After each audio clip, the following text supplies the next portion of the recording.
Hi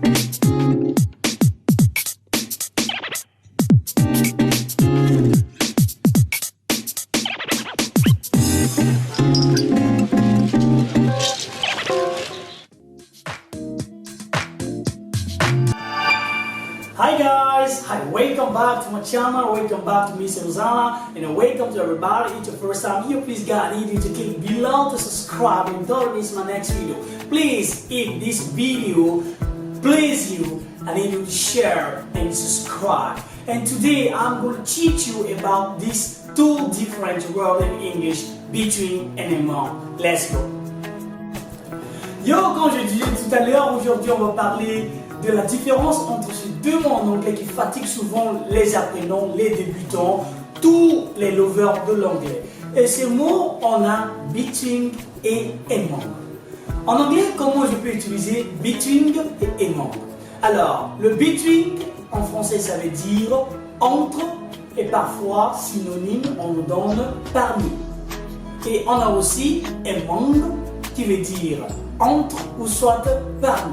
Bon, parmi ces deux mots-là, quel mot je peux utiliser pour parler si une chose est entre deux choses ou soit est parmi plusieurs choses? Alors, on prend le between. On utilise le between, c'est lorsque on veut parler de deux objets séparés. Alors, c'est-à-dire, par exemple, on a une chose de l'autre côté, on a une chose de l'autre côté, et l'objet est au milieu. Là, on utilise le between. Par exemple, on dit le garçon est entre les deux filles. Le garçon est entre les deux filles. Alors, en anglais, ce qui va nous donner, the boy is between the girls. The boy is between the girls. Le stylo est entre les cahiers. Le stylo est entre les cahiers. Donc, c'est-à-dire qu'on a un cahier de l'autre côté, un cahier de l'autre côté sur la table, et on a notre stylo qui se trouve au milieu. Là, c'est ce qu'il va nous donner en anglais. The pen is between the copybooks.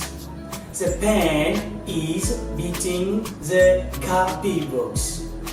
Alors, le trésor se trouve entre la voiture rouge et la voiture bleue.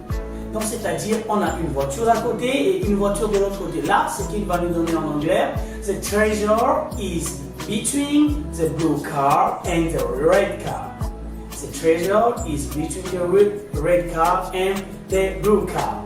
Alors, parlons maintenant de among.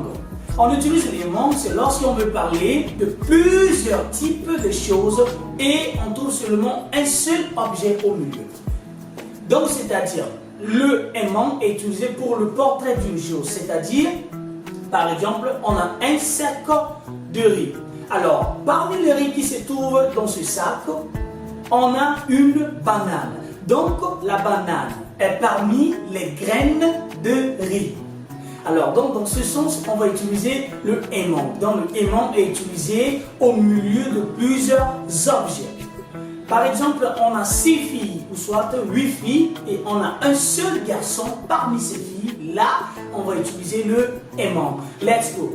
Alors, en anglais, on va dire the boy is among the girls. The boy is among the girls. Pourquoi on utilise le among?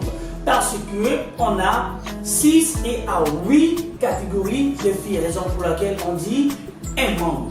Alors, la banane est parmi les oranges.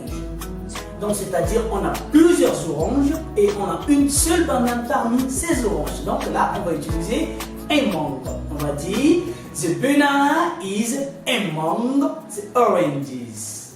The banana is among the oranges. Donc, ce que vous allez retenir dans ce cours, qu'on utilise le between, c'est lorsqu'on veut parler de deux choses différentes, et on utilise le between parmi, between. Alors, le among, c'est parmi plusieurs objets. On utilise le among.